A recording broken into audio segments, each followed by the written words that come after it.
వీటితో పాటు ఇంకేవి కేసులు ఉన్నాయి? అదే పేపర్ లీకేజ్ కేసెస్ ఒకటి ఉన్నాయి. తర్వాత ఈ ఫ్రాడ్ కేసెస్ చాలా చేశానండి. అక్షయ గోల్డ్, అగ్రి గోల్డ్, ఈ ఒక సెట్ ఆఫ్ కేసెస్ అవి. దాంట్లో కూడా చాలా సంవత్సరాల నుంచి చేస్తున్నాం. అది ఎస్ట్రాయిల్ ఆంధ్ర ఉన్నప్పటి నుంచి కూడా ఆ కేసెస్ మొత్తం వైజాగ్, గుంటూరు, విజయవాడ, వరంగల్, కరీంనగర్, నిజామాబాద్, హైదరాబాద్, ఇవన్నీ ఇన్ని ప్లేసెస్లో కూడా అవి మొత్తం కేసెస్ రిజిస్టర్ అయినాయి. అవన్నీ కలిపి ఒకటే చోట చేయాలి అని చెప్పి హైకోర్టు కూడా వెళ్ళారు వాళ్ళు, ఇన్ని ప్లేసెస్లో చేయకూడదు అని. In the mean time bifurcation అయింది కాబట్టి ఆ కేసెస్ అన్నీ ఒక చోట, ఈ కేసులన్నీ ఇక్కడ సిఐడి, అగ్రిగోల్డ్ కేసెస్ అన్నీ ఆంధ్ర సిఐడి, ఇక్కడ రిజిస్టర్ అయిన కేసులు తెలంగాణ సిఐడి చేయాలని గవర్నమెంట్ అప్పుడు హైకోర్టు ఆర్డర్స్ ఇచ్చిందండి. సో దాంట్లో కూడా collection of evidence as a prosecutor నేను లీగల్ అడ్వైజర్గా వాళ్ళని గైడ్ చేయడం, ఎట్లాంటి డాక్యుమెంట్స్ మనం వాళ్ళ దగ్గర నుంచి తీసుకోవాలి. ఇది ఒక సిస్టమ్ కదా, డిపాజిటర్స్ యాక్ట్ అనే దాంట్లోకి డెఫినేషన్స్లోకి ఎలా వస్తుందా రాదా, వచ్చేటట్టయితే దానికి సపోర్టింగ్ డాక్యుమెంట్స్ ఏం తీసుకోవాలి, ఎవరిని ఎగ్జామిన్ చేయాలి, తర్వాత ప్రాపర్టీ అటాచ్మెంట్ ఎట్లా చేయాలి, కోర్టులో ఎట్లా ప్రజెంట్ చేయాలి, దానికి కావాల్సిన గైడెన్స్ అంతా కూడా ఇవ్వడం జరిగింది దాంట్లో. ఓకే, వీటితో పాటు మీరు ఏసీబీలు కూడా కొంతకాలం పనిచేస్తారు, అక్కడ ఎలాంటి కేసులు చేసుకొచ్చారండి? అది PC act, prevention of corruption act, ఒకటే యాక్ట్ అది. దాంట్లో అంతా గవర్నమెంట్ ఎంప్లాయీస్, కరప్షన్, ఇది అని. అది కూడా నాకు చాలా pet subject. Vote note case కూడా అప్పటికి నేను ఏసీబీలో లేనండి.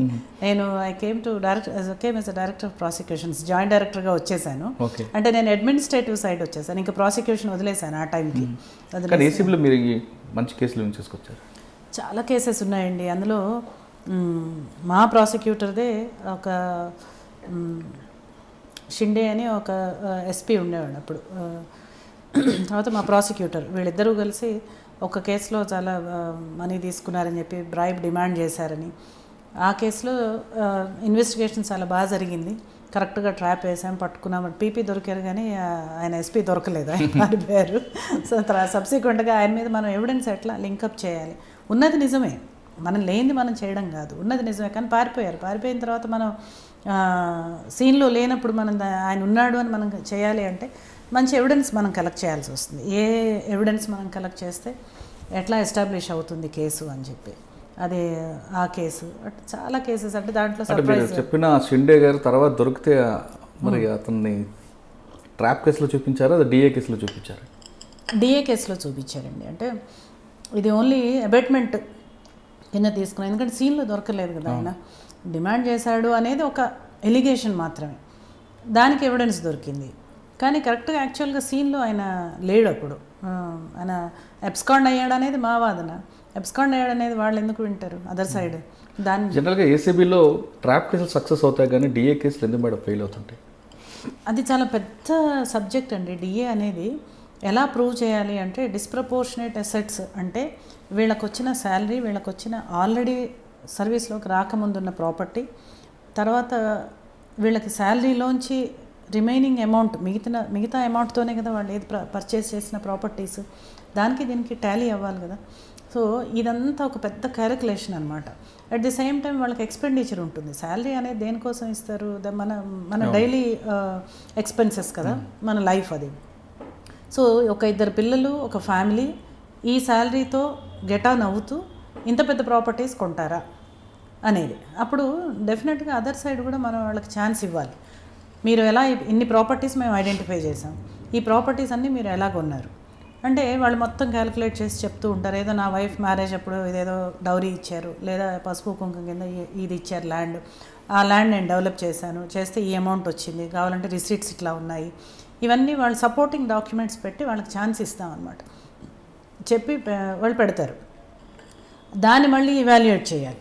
అప్పుడు నిజంగా ఈ ల్యాండ్ మీద ఇంత క్రాప్ వచ్చిందా, సో మళ్ళీ అప్పుడు రెవెన్యూ వాళ్ళ దగ్గర నుంచి దానికి డాక్యుమెంట్స్ తీసుకోవాలి. అంటే దాన్ని డినై చేయాలి మేము, మళ్ళీ వాడిచ్చిన డిఫెన్స్ని మేము డినై చేయాలి. మేము డినై చేసినప్పుడు మళ్ళీ నోటీస్ ఇవ్వాలి పీసీ యాక్ట్లో. ఇచ్చిన తర్వాత వాడు మళ్ళీ దాన్ని సబ్స్టాన్షియేట్ చేస్తూ ఫర్దర్ డినైల్ చేస్తాడు. మీరు కలెక్ట్ చేసిన డాక్యుమెంట్స్ ఇది ఇట్స్ ఈజ్ రాంగ్, అక్కడ ఎంఆర్ఓ ఇలా ఇచ్చాడు, బట్ అడంగల్స్ ఇలా ఉన్నాయి, ఇవన్నీ మళ్ళీ వాళ్ళు ఈ కరస్పాండెన్స్ అంతా నడిచి చాలా పెద్ద ఫైల్ అయిపోతుంది. సబ్సీక్వెంట్గా మనం సబ్స్టాన్షియేట్ చేయగలగాలి ప్రాసిక్యూషన్. సో ఇంత అమౌంట్ ఇతను రిసీవ్ చేసుకున్నాడు గవర్నమెంట్ నుంచి, towards his salary. This is the family. This is his social status. This is the expenditure he has spent for his family. So minus income minus expenditure. This is the remaining amount. And the property which is now stands in his name is disproportionate to the remaining amount after expenses. So this is illegal amount అని అంటే ఈ document కలెక్షన్లో ఈ డినే అవ్వడం వల్ల కేసులు పోతున్నాయి అంటారు. అప్పుడు మనం కలెక్ట్ చేసేటప్పుడు డాక్యుమెంట్స్ అన్నీ కలెక్ట్ చేస్తామండి. తీరా అది ఫైనల్ కాదు. మనం అవన్నీ కూడా ఎవరో మనకు చెప్పినవి మనకు తెలిసినంత వరకు మనం అవన్నీ తీసుకుంటాం. ఆల్ పాసిబుల్ వేస్లో మనం డాక్యుమెంట్స్ అన్నీ కలెక్ట్ చేస్తాం, ఓరల్ ఎవిడెన్స్ రికార్డ్ చేస్తాము, యాన్యువల్ ప్రాపర్టీ స్టేట్మెంట్స్ తీసుకుంటాము కన్సర్న్ డిపార్ట్మెంట్స్ నుంచి. శాంక్షన్ ఉంటుంది, అందులో శాంక్షన్ తీసుకుంటాం ప్రాసిక్యూట్ చేయడానికి. ఇన్ని తీసుకున్న తర్వాత కోర్టుకు వచ్చిన తర్వాత అది ఒక్కొక్క డాక్యుమెంట్ మీద కన్సర్న్ పర్సన్ వచ్చి ఎవిడెన్స్ ఇవ్వాలి. క్రాస్ ఎగ్జామినేషన్ ఉంటుంది. అక్కడ క్రాస్ ఎగ్జామినేషన్లో ఎక్కడో ఒక చోట కొన్ని favourable points to the defence వస్తాయన్నమాట. సో దీన్నంతా మళ్ళీ అనలైజ్ చేయాలి కోర్టు అనలైజ్ చేసే విధానం వేరు. మళ్ళీ ఇప్పుడు కలెక్ట్ చేసేటప్పుడు ప్రాసిక్యూషన్ ఒకటే ఉంటుందండి ఇన్వెస్టిగేషన్లో. ఇది కరెక్ట్ అనుకుని డాక్యుమెంట్స్ మేము కలెక్ట్ చేస్తాం, ఇదే ప్రూఫ్ అని పెడతాం. కానీ ఇది ప్రూఫ్ కాదు, వేరే ఏదో ఉంది అని చెప్పి మళ్ళీ కోర్టులో వాళ్ళు డిఫెన్స్ వాళ్ళు ప్రూవ్ చేసుకోగలుగుతారు. అప్పుడు కొన్ని పాయింట్స్ మనకి అగైనెస్ట్ అవుతాయి అన్నమాట. ఇదంతా మరి ఇదంతా జరిగే ముందు డిఏ కేసులో మీరు వెంటనే ఆయన అక్యూజ్ని పట్టుకొని అరెస్ట్ చేయడం, మొత్తం వాళ్ళ ఫ్యామిలీ ఎంత చిన్నాభిన్నం చేయడం అనేది ఎంతవరకు కరెక్ట్? అరెస్ట్ అనేది చిన్నాభిన్నం అవ్వడం అనేది ఏం కదండి. అకార్డింగ్ టు లా ఇప్పుడు కేసు అనేది ప్రైమా ఫెసి ప్రూవ్ అయిన తర్వాత అక్యూజ్ని ప్రొడ్యూస్ చేయడం అనేది, అరెస్ట్ చేయడం అనేది పెద్ద జనరల్గా అక్యూజ్డ్ అరెస్ట్ అనేది అక్యూజ్డ్ పారిపోతేనే అరెస్ట్ చేయాలనేది మీ లా చెప్తుంది. That law is very clear. Yes. మరి అక్యూజ్డ్ పారిపోను నేను హౌస్ అరెస్ట్ చేయండి అని అంటున్నా కూడా అతను తీసుకొచ్చి అరెస్ట్ చేయడం వల్ల ఆ కుటుంబంలో ఆ సొసైటీలో వాళ్ళకి ఒక సిగ్మా అనే ఎఫెక్ట్ అవుతుంటుంది. దీనికి ఏంటంటే లీగల్గా అరెస్ట్ ఎప్పుడెప్పుడు చేయాలి, పారిపోవడం ఒకటే కాదు, పారిపోతాడనే భయం ఒకటి.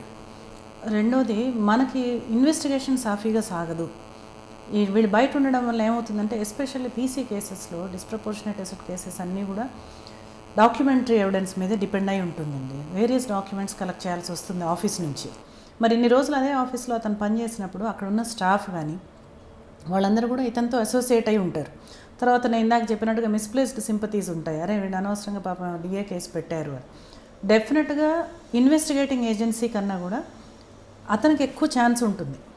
కానీ బెయిల్ వచ్చిన తర్వాత కూడా అతను ఇంత లోపల ఇన్వెస్టిగేషన్లో చాలా వరకు ఎవిడెన్స్ కలెక్ట్ చేసేస్తారండి. బెయిల్ వచ్చే లోపల అందుకే తీసుకెళ్ళి ఫస్ట్ అతను లోపల పెడితే మేము ఆ డాక్యుమెంట్స్ కానీ అవి కానీ ఇప్పుడు ఇదేముంది ఒక ఫోన్లో సో అండ్ సో డాక్యుమెంట్ అవన్నీ అక్కడి నుంచి తీసేయండి అని అక్యూజ్డ్ చెప్పొచ్చు కదా. ఇప్పుడు తన దగ్గర చేసిన అటెండరే ఉంటాడు అనుకోండి, పలానా చోట నేను డాక్యుమెంట్స్ పెట్టాను అవన్నీ తీసేసేయని డిఏ కేసులో అరెస్ట్ తప్పదని మీరు అంటారు? తప్పదని అంటలేదు, పరిస్థితులను బట్టి చేయాలనుకోండి. కానీ ఇప్పుడు తెలంగాణ గవర్నమెంట్ రీసెంట్గా డిఏ కేసులో అరెస్టుల విషయంలో ఆలోచించండి అంటూ స్వయంగా కేసీఆర్ గారే చెప్పడం జరిగింది. ఇంతకుముందు కూడా అది వచ్చిందండి. రాజశేఖర్ రెడ్డి గారు సీఎంగా ఉన్నప్పుడు కూడా ఒక జీవో ఇష్యూ చేశారు, వెంటనే అరెస్ట్ చేయొద్దు అని. కొన్ని రోజులు తర్వాత ఆ జీవో మళ్ళీ వాళ్ళు విత్డ్రా చేసుకున్నారు, అది వేరే సంగతి. చేశారు అంటే ఏంటంటే ఇదే మీరన్న కాన్సెప్టే. కొంతమంది అది గవర్నమెంట్కి ఎప్పుడు కూడా పవర్ ఉంటుంది కదా, అనవసరంగా మనం తొందరపడి అరెస్ట్ చేయకండి, చూడండి అని. జనరల్గా అరెస్ట్ ఏదో ఆటోమేటిక్గా మెకానికల్గా ఏం చేయమండి. వదిలేస్తే మనం ఇన్వెస్టిగేట్ చేయలేము కేసు. అంటే ఇప్పుడు తెలంగాణ గవర్నమెంట్ ఇచ్చిన ఆర్డర్ని ఇంప్లిమెంట్ అవుతుందంటారు? ఇప్పుడు రాబోయే కాలంలో డిఏ కేసులు అరెస్టులు ఆపుతారంటారు? ఆపమని ఇవ్వరు, అలా జీవోలు ఇవ్వరు, అలాంటి ఇన్స్ట్రక్షన్స్ ఇవ్వరు. బట్ 1-2 సార్లు చూడండి, ఇది చేసేటప్పుడు కొన్ని ఏవో గైడ్ లైన్స్ ఇస్తారు, ఆలోచించి పరిస్థితి బట్టి అని. దానికి కూడా కొన్ని పారామీటర్స్ ఏవో పెడతారు, చాలా లీగల్గా ఫ్రేమ్వర్క్లోనే వచ్చేటట్టుగానే పెడతారు. కానీ మీరందరూ కూడా ఐ డ్రీమ్ ఛానల్ని సబ్స్క్రైబ్ చేయాలని కోరుకుంటున్నాను. For more videos please subscribe I dream. For more videos please subscribe to I dream. మరిన్ని వీడియోల కోసం ఐ డ్రీమ్ సబ్స్క్రైబ్ చేయాల్సిందిగా విజ్ఞప్తి చేస్తున్నాను. మీరు చూస్తున్నారు ఐ డ్రీమ్ న్యూస్ని. మీరు చూస్తున్నది ఐ డ్రీమ్ న్యూస్. అంటే కళలని నిజం చేస్తూ ప్రజలకి నిజాలని కళల ద్వారా తీసుకొచ్చే ఐ డ్రీమ్కి my best wishes. For more videos, please subscribe iDream. And I'm very much satisfied with the way interview went on. Kindly subscribe to iDream. For more videos, subscribe to iDream. And loads of fun entertainment and content. Do watch